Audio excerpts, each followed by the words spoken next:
Hello everyone and welcome to the video. Today we are going to do our testing of the Quanum Elite TX camera combo. I know you've all been waiting for this, so let's get started. We're going to start off in my basement. This is something I do a lot in the wintertime, but I fly from the basement up through the stairs to the top floor of my house. And we'll see what sort of image breakup we get as we make our way along the path.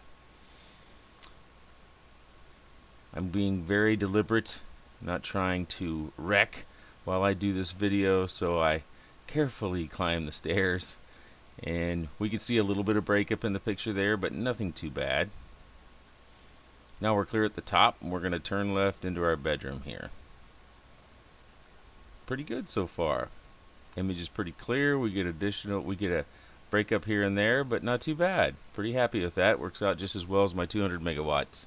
Milliwatt receiver. Here we've got the outside testing, and on this particular day we had wind gusts of probably 30 plus miles an hour. I think it was reported up to 35 miles an hour. Out in the country it always feels a lot stronger than that. Because of the winds, the quad kept tipping over when I had it set outside the van, so I had to set it up in the doorstep of the van and walk away. That was the only reasonable method I could use. I know it skews our testing results just a bit. I don't know if we get amplification like a trumpet outside of the van or if it's an impedance. I'm just not sure. But we continue to walk away here. We're not quite halfway. We're probably about 75 yards out. On the HeliPal and RC drones and various other sites that sell this Hyperion camera, they have a range listed of 50 to 100 meters, but on the Hobby King site I did not find a range listed. So we're about halfway now, so we're probably reaching somewhere around 100 meters. We're a little over halfway, and every once in a while I turn back because I get a little breakup on the screen, and I'm wondering, is it my body that's getting in the way, or if I'm holding the antenna too low and my head's in the way. So I turn back every now and again.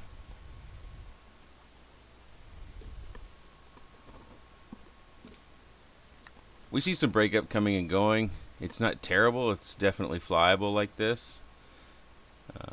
I think on a quad it would actually be a little bit better because the quad would probably be up off the ground a little bit more than this. And that door could also be giving us some fits. But a pretty good test overall. As we near the 140 to 150 meter mark, I turn back every now and again just to see if it's directionally a problem. But we've reached the end, and as you can see from the map, I got about 150 meters. I did a step off, and I also used a application on my phone. Out here we don't have any overhead lines or anything that should be giving us interference, so overall pretty decent test, I think. Now we're in a backyard, and I tried to sync these up as best I could, but I am not an editor that can do the wizardry needed to take a 24 frame video and sync it with the 30 frame video.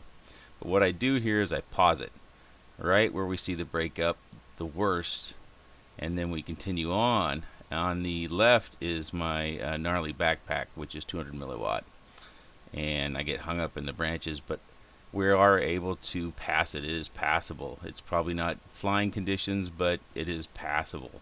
I have frozen the frame on the Quanum Elite camera just because it's not, there's no signal to read. I can't see anything out that signal.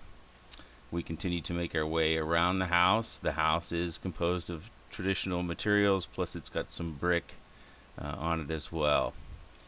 You can tell the wind is giving me fits as I'm kind of rocking back and forth, or maybe my battery happened to shift a little bit when I got tangled up in those branches and I bounce it off the grass. But we're going to come in for a landing here, and we're going to head back to the desk and take another look. On the desk, and we've got our little camera here. And so what'd you think? Well, you twist my arm, I'll give you my opinion. For 40 bucks or less, how can you beat it? Really, what else are you going to get at that price point that's this light, that performs this well, and that you can get reliably? I'm not aware of a source. I'm not aware of a device.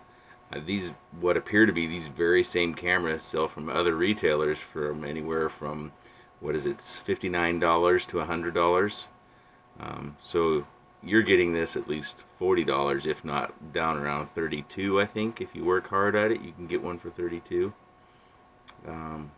4 grams naked, like mine is here. There's just not one lighter at that price point. Yeah, the 25 milliwatts, it's a limiting factor.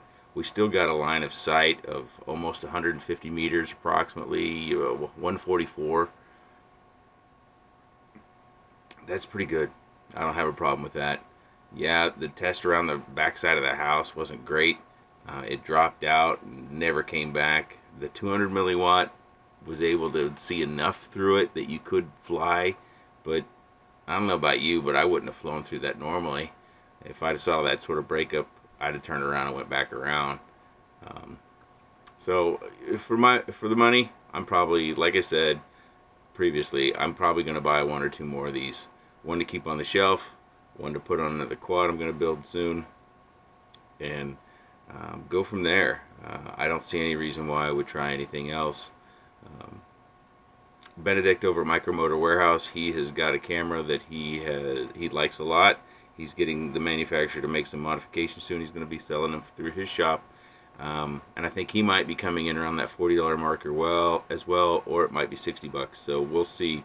That's to be seen. I would probably give a camera. You know, that guy, he's got great parts. He goes through a lot of stuff and he finds the good stuff and he throws away the bad, or he gives away the bad.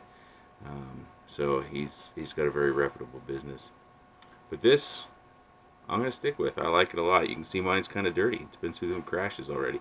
And there's been a couple of guys out there that wondered about how to mount these cameras. Hot glue, right there. Create an angle that you like. You don't like it, you just tear it off or use some rubbing alcohol. Start again.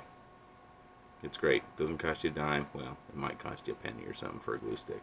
Alright, tell me what you think. If there's something I missed, if there's something you want to see done yet. I did have a request for a forest.